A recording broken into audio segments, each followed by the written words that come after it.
गाँव भैया मल राम राम गा। हमन जातन अपन गाँव भैया मल राम राम गा। भैया मल राम राम गा, दीदी मल सीता राम गा। मल राम राम गा, दीदी मल सीता राम हो। भैया मल राम राम गा, दीदी मल सीता राम गा। भैया मल राम राम गा, दीदी मल सीता राम हो। भैया मल राम राम गा, दीदी मल सीता राम गा। मल सीता राम गा। के पंडित ला प्रणाम भैया मल राम राम गा। के पंडित ला प्रणाम भैया मल राम राम गा।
हमन जातन अपन गाँव भैया मल राम राम गा।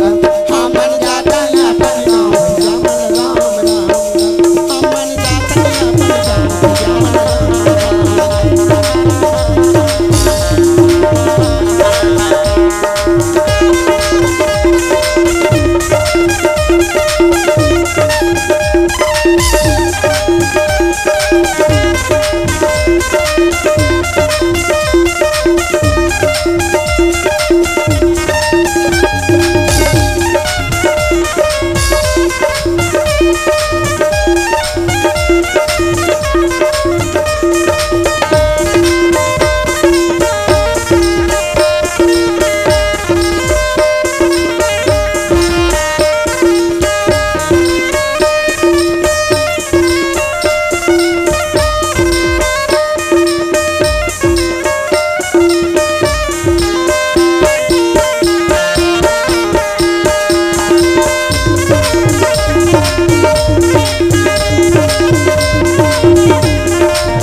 संगवारी हो आप मन ला ये वीडियो हाँ बने लागी सही तो ये वीडियो ला लाइक करहू, कमेंट करहू और शेयर जरूर करहू। और हाँ संगवारी हो मोर चैनल में नवा आए हो तो मोर चैनल ला सब्सक्राइब कर देहू।